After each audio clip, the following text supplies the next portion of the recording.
Seja bem-vindo ao podcast da Reino Church. Esperamos que você aproveite esta mensagem. Mais informações sobre este conteúdo e outros recursos, visite reino.church.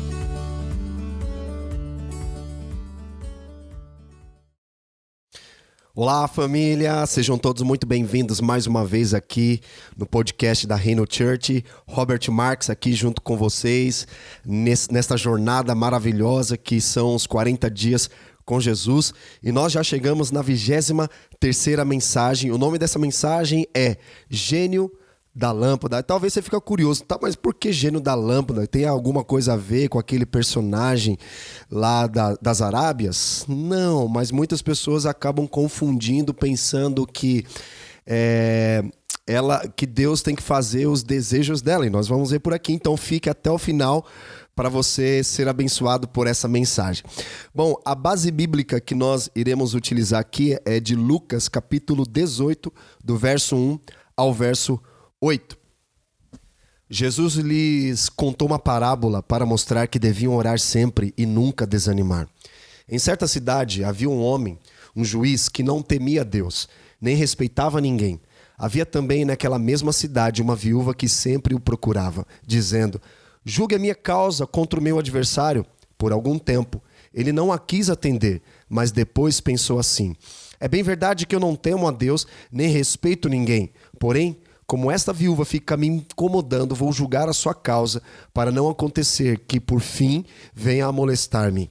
Então o Senhor disse: ouçam bem o que diz este juiz iníquo. Será que Deus não fará justiça aos seus escolhidos, que a Ele clamam dia e noite, embora pareça demorado em defendê-los? Digo a vocês que depressa lhes fará justiça. Contudo, quando o Filho do Homem vier, será que ainda encontrará fé sobre a terra? Deixa eu compartilhar uma coisa com vocês. Antes de começar essa mensagem aqui, antes de gravar, eu já estava orando por você, para que essa mensagem ela penetre o seu coração e que o espírito de revelação e de sabedoria venha sobre a sua vida. E Jesus ele contou essa parábola para nos ensinar sobre oração e jamais desanimar. O segredo da oração é orar em um lugar secreto, sim, mas também é perseverar em oração. E a perseverança, ela gera permanência. Oração é um dos mistérios na caminhada cristã. Muitas pessoas apresentam ao mesmo tempo seu pedido de oração, a resposta e até mesmo o prazo estabelecido. E Jesus está ensinando que chegaria o tempo em que os seus discípulos começariam a pensar que o reino de Deus está atrasado no tempo e eles começariam então a se frustrar e perder a esperança. Sabe, no entendimento de oração, o que nós percebemos aqui é que o propósito da oração e do jejum é de extrema importância para o desenvolvimento e crescimento espiritual de cada membro em particular, como também para todo o corpo. E a palavra de Deus nos mostra em diferentes passagens o poder da oração. Além da sua importância como um instrumento de contato entre nós e Deus, a oração também é uma arma do cristão na guerra espiritual. Nós vemos lá em 2 Crônicas, vemos um exemplo de resposta de oração. Por exemplo, Salomão havia no capítulo 6 pedido ao Senhor que viesse ao templo que ele construíra trazendo a sua glória. E a resposta a essa oração, você vê lá em 2 Crônicas, capítulo 7, o verso 1 diz: tendo Salomão acabado de orar, a glória do Senhor encheu a casa. A manifestação da glória de Deus era adoração e louvor. E Salomão sabia que não havia espaço físico que pudesse conter a glória de Deus. Hoje essa glória, ela se manifesta em nossas vidas e nós devemos gerar adoração e louvor. Sabe o que eu percebo nesses dias? Que Deus deseja que a nossa vida seja um lugar de adoração, um lugar onde a sua glória manifeste. A glória do Senhor, ela se manifesta apenas onde há oração. E a oração é uma arma espiritual do crente. Mesmo quando pecamos, quando estamos debaixo de maldição, por pior que esteja a situação, sempre podemos orar. E as situações podem ser revertidas por meio da oração. Tem dias que nós não estamos, pecamos, mas as situações são revertidas por intermédio da oração. Tiago nos diz que a oração do justo pode muito em seus efeitos. E a nossa oração, ela move o coração de Deus. O Senhor fala que se orarmos e nos convertermos de nossos maus caminhos, Ele ouvirá as nossas orações. E nós vemos um grande homem de oração na Bíblia, como foi Daniel. Ele orava 3 vezes ao dia e, por causa de sua oração, chegou a ser jogado na cova dos leões. Lá em Daniel capítulo 9, versículo 3, nós encontramos um modelo de como orar corretamente. Deus fala que orou ao Senhor e jejuou. E o mais importante, presta atenção, pediu perdão e se arrependeu. E a primeira coisa que ele faz ao buscar a Deus é confessar os seus pecados e do povo. Nós devemos fazer o mesmo ao entrarmos diante do Pai. E pecados não confessados podem ser uma barreira a bloquear nossas orações diante de Deus. Nós lemos lá em Filipenses capítulo 4, verso 6, diz que não devemos andar ansiosos, mas nossas necessidades devem ser colocadas diante de Deus em oração. E uma coisa que nós precisamos entender, o diabo é acusador. E muitas vezes Deus não pode liberar as bênçãos, pois Satanás está diante dele nos acusando. Nós falhamos, isso é verdade, mas temos o sangue de Cristo que nos purifica de todo o pecado. E esteja na presença do Senhor, sabe? Tomando posse da sua misericórdia que se renova a cada dia, cada manhã. Esteja na presença do Senhor declarando a sua misericórdia que se renova. E um avivamento, ele pode acontecer em qualquer lugar onde pessoas dedicam-se à oração fervorosa com fé. Antes mesmo do nascimento da igreja, nós vemos lá no dia de Pentecostes, que está escrito lá em Atos, final de Lucas, Jesus ele deu uma ordem aos discípulos para não saírem de Jerusalém com o propósito de receberem a promessa do Espírito Santo. Eles estavam sempre no templo, louvando a Deus, como diz lá em Lucas 24, 54, e Lucas enfatiza o que os discípulos estavam fazendo dentro do cenáculo.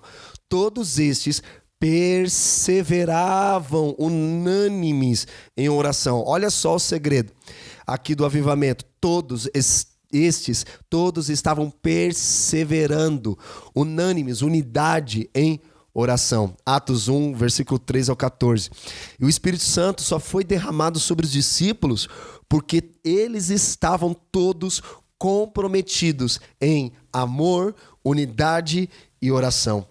E na igreja de Antioquia, os líderes oravam e jejuavam antes de enviar Barnabé e Paulo, direcionados pelo Espírito Santo para a primeira viagem missionária. Nós vemos também, antigamente, na Reforma Protestante, Martinho Lutero, insatisfeito com a religiosidade de seu tempo, foi levado a orar mais por uma mudança. Certo dia, no final do ano de 1512, ele se trancou numa sala da torre do Mosteiro Negro e ficou a orar sobre as verdades que estavam descobrindo na Bíblia. E foi após esse período de oração e estudo bíblico que surgiu a Reforma. E esse movimento recuperou para nós a verdade bíblica da justificação pela fé. Um homem não podia mais realizar obras para se salvar, porque a salvação era um dom de Deus mediante a fé. Depois que o fogo do avivamento que varrera toda a Europa, olha só que história interessante isso, começou a extinguir-se, surgiu o iluminismo. E assim que esse novo movimento teve início nas esferas das artes, atingindo todos os setores da sociedade europeia. Houve também um ressurgimento do conceito pagão acerca do valor supremo do homem. A razão passou a ser o padrão da verdade e da realidade, e a fé pareceu perder a sua importância. Ou seja, precisava-se de uma operação do Espírito Santo. Foi aí que John Wesley, filho de um pastor anglicano, lá na Inglaterra, sentia-se bastante insatisfeito também com a condição espiritual da Inglaterra, da igreja na Inglaterra, ele foi comovido profundamente com a miséria dos pobres que havia ocorrido para as grandes cidades. E ali viviam em condições deploráveis aquele povo. E nós vemos lá em maio de 1738, John Wesley ele teve uma genuína experiência de conversão quando ouviu a leitura do comentário de Lutero sobre a carta aos Romanos. Naquele momento, ele nasceu de novo. Depois disso, ele começou um período de oração e jejum junto com seu irmão Charles Wesley, com George Whitefield. Mas a igreja na Inglaterra, ela fechou suas portas para John Wesley e o seu irmão e seu amigo. E então eles passaram a pregar a palavra para as multidões, não apenas na Grã-Bretanha, mas também na América, e milhares de pessoas iam ouvir a pregação deles. Uma pregação ungida da palavra de Deus. E nós vemos o tempo se passando e percebemos que quando no século XX iniciou também um ambiente espiritual, estava novamente e se tornou novamente em ascensão, e o Espírito Santo desceu de novo, dessa vez lá em Los Angeles, no ano de 1906. Alguns crentes das igrejas metodistas e holiness estavam jejuando e orando, e o Espírito Santo veio sobre eles, como havia acontecido também no segundo capítulo do livro de Atos. Mas antes desse avivamento, nós vemos também um cara chamado Evan Roberts lá na Inglaterra, que ele orava: Deus, quebranta o meu coração, e o Espírito Santo empoderou ele para tocar toda a Inglaterra. E agora, de forma prática, o que é, por quê, quando e como orar? Orar, primeiro, orar é falar com Deus, é conversar com Deus. E a única maneira do Espírito Santo governar a nossa alma é ministrando o coração do Pai. E se nós falarmos com o Espírito, então andaremos no Espírito. Agora, por que Deus quer que nós oremos? É uma pergunta que muitas pessoas fazem porque se Ele sabe o que eu preciso, se Ele sabe de todas as coisas, por que Ele quer que nós oremos? Por que Deus quer que nós oremos? A resposta que eu posso dar é: Ele quer que nós estejamos conectados com o seu coração em profunda parceria. E há bênçãos que Deus escolheu para dar, mas somente quando o seu povo lhe orar com fé e perseverança. Nós vemos passagens como, por exemplo, lá de Tiago, que diz: vocês cobiçam e nada têm, matam e sentem inveja, mas nada podem obter. Vivem a lutar e a fazer guerras, nada têm, olha só, grifa isso aí, nada tem porque não pedem. Está lá em Tiago capítulo 1, versículo 6 ao 7. Marca isso na sua Bíblia. Nada tem porque não pedem. Pedem e não recebem. Por quê? Olha por que não recebem. Porque pedem mal, para esbanjarem em seus prazeres.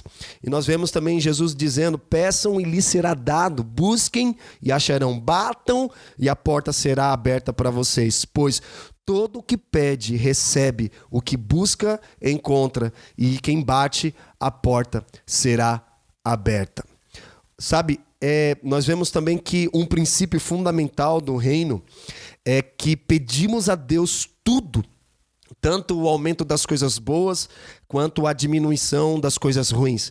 E a oração, ela nos posiciona para receber, mas por meio de um relacionamento que está ativo em intimidade e dependência com Deus. Nós vemos que a palavra intimidade no original significa conversa familiar, ou seja, quando eu oro, eu tenho uma conversa familiar com Deus, porque eu sou íntimo dele. Lá em Filipenses capítulo 4, verso 6, diz assim: não fiquem preocupados com coisa alguma, mas em tudo sejam conhecidos diante de Deus os pedidos de vocês pela oração e pela súplica com ações de graças. Sabe que nós observamos também nesse verso que Deus, ele retém a bênção até que pedimos para nos privar da falta de oração. Por quê? Porque ele está zelosamente protegendo o seu relacionamento conosco, não nos respondendo até nós conectarmos com ele. Nós vemos também lá em Isaías capítulo 30, verso 18, dizendo o seguinte: por isso o Senhor, olha só, grifa aí, o Senhor espera. Isaías capítulo 30, verso 18 e 19. O Senhor espera para ter misericórdia de vocês. Olha só. E se levanta para se compadecer de vocês, porque o Senhor é Deus de justiça. Bem-aventurados todos os que nele esperam, porque o povo habitará em Sião, em Jerusalém. Vocês não vão chorar mais. Ele certamente se compadecerá ao ouvir o clamor de vocês. E ouvindo, lhe responderá. Nós vemos também a famosa oração de Jesus em Mateus 6, do verso 6 ao 8, quando ele diz: mas ao orar, entre no seu quarto e feche a porta. Ore ao seu pai que está em secreto, e o seu pai que vê em secreto. Presta atenção, ele diz que vê, não está dizendo que ele ouve em secreto. Você vai entender por quê. Lhe dará recompensa. E orando, não usem vãs repetições como os gentios, porque eles pensam que por muito falar serão ouvidos. Não sejam, portanto, como eles, porque o Pai de vocês sabe o que vocês precisam, antes mesmo de lhe pedirem. Quando fala ver em secreto, é porque Deus está mais interessado em ver o seu coração do que as palavras que saem da sua boca. É por isso que Jesus cita Isaías dizendo: em vão vocês me adoram com os lábios, mas o coração de vocês está longe de mim. Deus está interessado mais no nosso coração. E devemos fazer orações específicas, não apenas pensar em nossas necessidades com frustração e desespero. Deus, ele conhece todas as nossas necessidades, mas exige que as peçamos, porque nos faz interagir com o coração dele. E perguntar implica que nós verbalizamos nossas orações, não apenas pensemos nelas, porque muitas pessoas pensam que orar, eu vou mentalizar a oração e isso é oração. Não, isso pode ser meditação, mas não é oração. Oração nós precisamos verbalizar e não apenas mentalizar. Presta atenção, que tem pessoas que são preguiçosas e usam isso como desculpa. Eu orei a Deus mentalizando, mas não verbalizando. Entenda isso, cara. Para de ser preguiçoso na oração. Não apenas mentalize, mas verbalize. Porque verbalizando nossas orações nos ajuda a controlar nossos pensamentos em oração. Lá em Tiago capítulo 3, verso 3 ao 4 diz: ora, se colocamos um freio na boca dos cavalos, para que nos obedecem, também lhes dirigimos o corpo inteiro. Observem, igualmente, os navios que, sendo tão grandes e impelidos por fortes ventos, são dirigidos por um pequeníssimo leme e levados para onde o piloto quer. Ele está falando da língua, né? E não apenas da mentalidade. A língua, ela tem poder. Quando nós verbalizamos, ela tem poder para dirigir os nossos pensamentos. E nós precisamos articular nosso amor, gratidão e pedidos a Deus em frases simples. O Espírito Santo usará isso para mudar a sua vida, a minha vida, como costumamos dizer. Jesus, eu te amo. Jesus, eu te agradeço. Jesus, eu confio em ti. Né? Lá em Oséias capítulo 14, verso 2 diz: tragam palavras de arrependimento, e convertam-se ao Senhor, dizendo: perdoa toda a nossa iniquidade, aceita o que é bom, em vez de novilhos, os sacrifícios dos nossos lábios. Eu quero passar aqui para vocês agora, neste momento, questões práticas no desenvolvimento de uma vida de oração consistente. É importante que você esteja anotando isso, porque isso vai te ajudar muito a você desenvolver e amadurecer a sua vida em oração. 3 maneiras de fortalecermos nossa vida de oração são, presta atenção, primeiro, horário para os momentos de oração regulares. Segundo, fazer uma lista de orações. Terceiro, ter uma visão correta de Deus.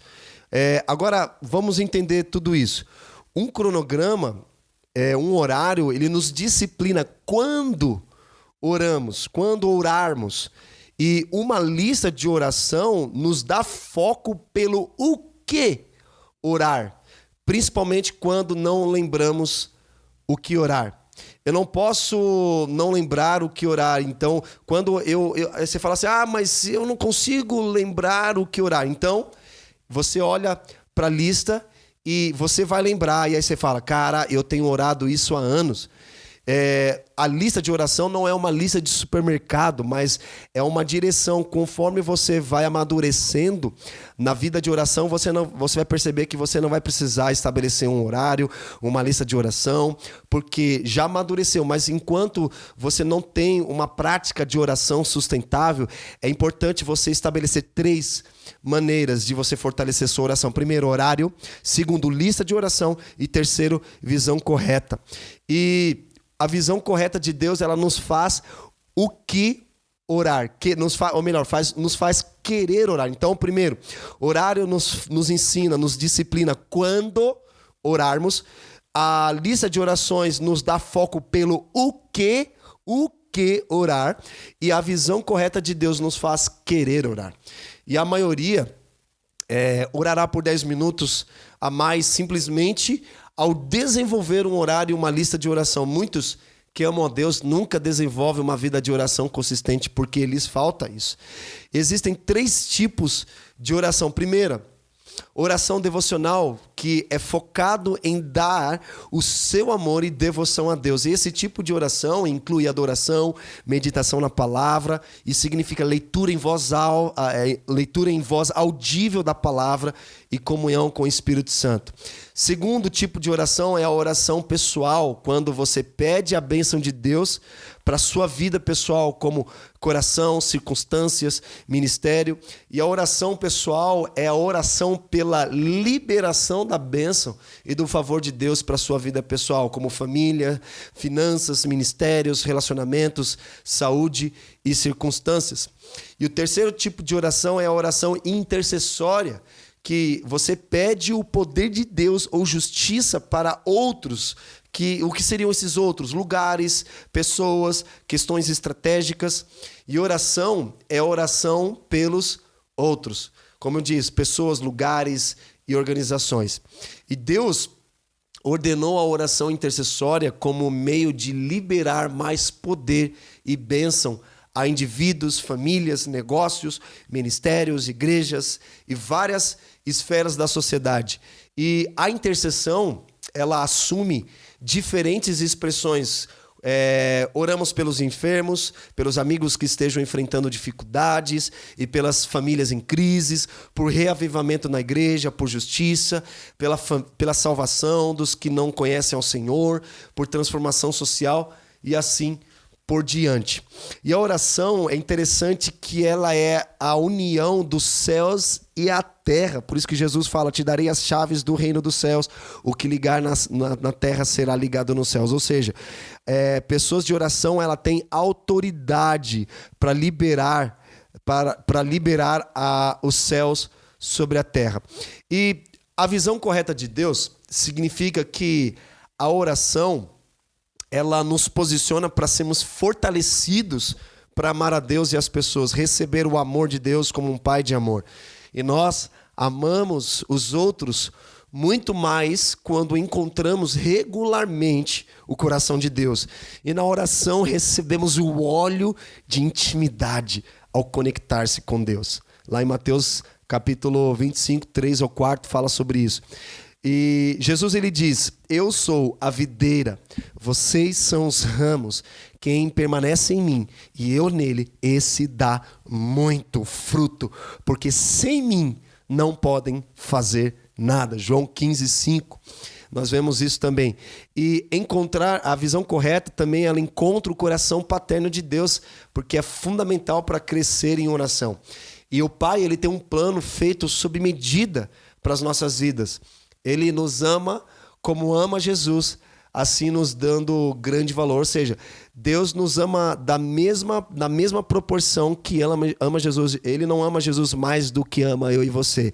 O amor de Deus é o mesmo para todos.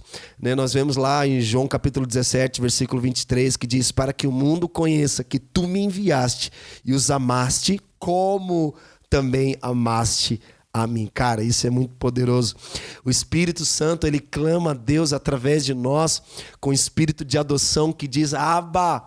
A revelação do Abba nos capacita a suportar dificuldades e a rejeitar as acusações de Satanás de que somos fracassados e sem esperança. Nesse tempo de um mundo sem esperança, Deus derrama do Espírito dele nos capacitando para sermos empoderados para cumprir com a grande comissão. Lá em Romanos 8,15 diz: porque vocês não receberam um espírito de escravidão para viverem outra vez atemorizados, mas receberam um espírito de adoção, por meio do qual clamamos: Abba, Pai. Aleluia! Nós vemos também em Apocalipse 22:17, o Espírito e a noiva dizem: vem.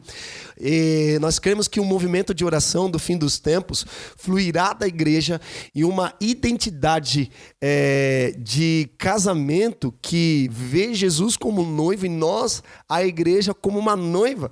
E a mensagem do noivo é um chamado à intimidade com Deus, como Davi, Paulo e João. E não vê Jesus como um amante, um namorado, né? Jesus, ele é o noivo, está cheio de misericórdia, ele é gentil com nossa fraqueza, ele nos ama em nossa fraqueza, e muitos veem Deus como alguém triste, mas, como diz em Hebreus capítulo 1, versículo 9, ele tem um coração alegre. Aleluia! E nós vemos também nessa parábola do juiz iníquo, que essa mensagem que eu estou compartilhando com vocês é baseada na parábola do juiz iníquo. Nós vemos o fundamento da justiça, que é o quê? A oração noite e dia. Deus, ele escolheu a intercessão como essencial para liberar o seu povo, o seu governo, o poder, através de Jesus e seu povo, agora e para sempre. Então nós precisamos da revelação da majestade e do ministério da intercessão. Nós vemos o ministério da intercessão, que significa o quê? Diga a Deus o que ele nos diz para dizer a ele como meio de liberar o seu poder. Vemos também a majestade da intercessão. O meio central de liberar o poder de Deus é a intercessão. Jesus operou neste princípio de intercessão quando criou os céus e a terra, lá em Gênesis capítulo 1. Aleluia! E nós vemos vários benefícios da oração. Eu queria que vocês anotassem para que você cultive um grande desejo de orar. Primeiro benefício da oração. A oração, ela produz poder.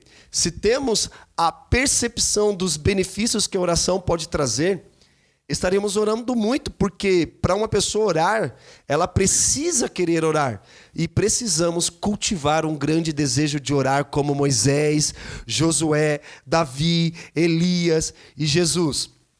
E uma coisa que eu aprendi é o seguinte: você está cansado? Eu vou fazer uma pergunta para você.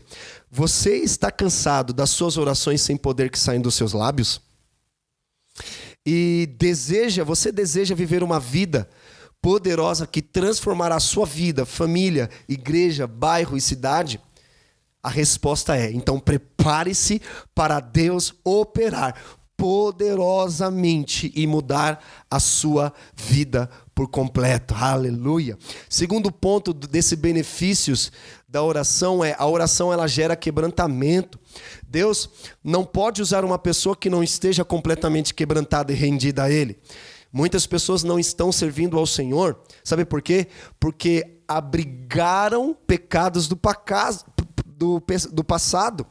Em muitos casos, elas culpam, por exemplo, o pastor ou algum outro crente, mas lá no fundo do coração, elas sabem que precisam limpar o coração.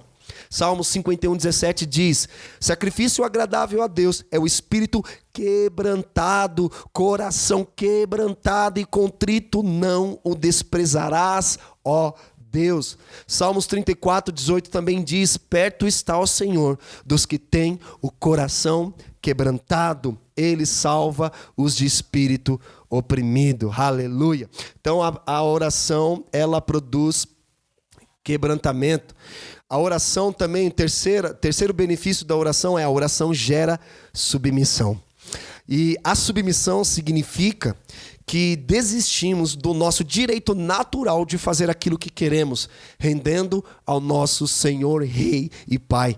E devemos compreender também que o quebrantamento e a submissão não são fins em si mesmos, são apenas meios utilizados para se alcançar um fim, que é sermos instrumentos eficazes nas mãos de Deus, usados por Ele para avivamento e crescimento da igreja. Quarto ponto do benefício da oração é: a oração gera santidade.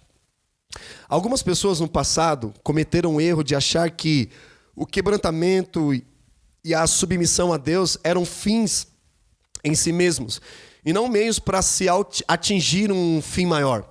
Isso levou muita gente a recolher-se, por exemplo, em mosteiros, para viver uma vida santa que, na verdade, não mudava a sociedade que o cercava.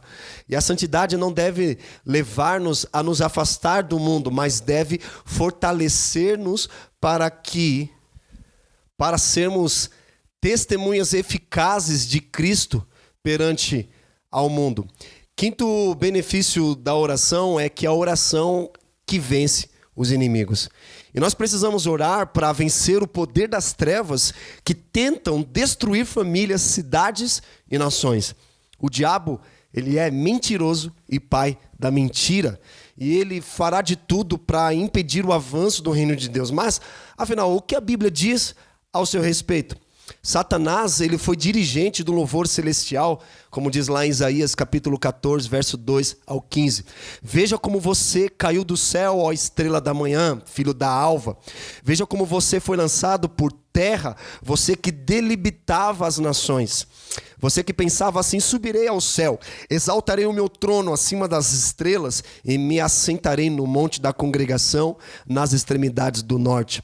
Subirei acima das mais altas nuvens e serei semelhante ao Altíssimo. Mas você descerá ao mundo dos mortos, no mais profundo do abismo. E nós vemos que a oração, ela vence os inimigos. Também existem os inimigos da nossa alma, que são os nossos sentimentos, nossos pensamentos, mas também existe Satanás junto com seus demônios que tentam infernizar a vida do crente para tentá-lo tirar da presença do Senhor. E para eu finalizar aqui, porque assim é gênio da lâmpada, é porque Jesus, ele não é o gênio da lâmpada que atende às orações para satisfazer os desejos próprios dos que o seguem.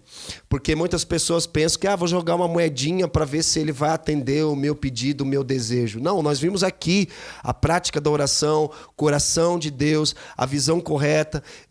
Então, o que eu quero te encorajar nesse mundo, eu quero trazer uma boa notícia para você. Quero trazer uma esperança para você. Não desanime.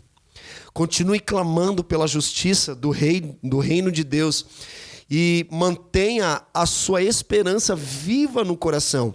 Não esteja ocupado com suas necessidades, a ponto de perder a fé no meio do caminho. Amém, meus irmãos? Muito obrigado pela atenção de vocês. Continue nos acompanhando aqui nos nossos devocionais, nas nossas mensagens. Que Deus abençoe a sua casa, que Deus abençoe a sua família e nos vemos no próximo podcast. Até logo. Você acabou de ouvir uma mensagem da Reino. Visite o nosso site reino.church/podcast.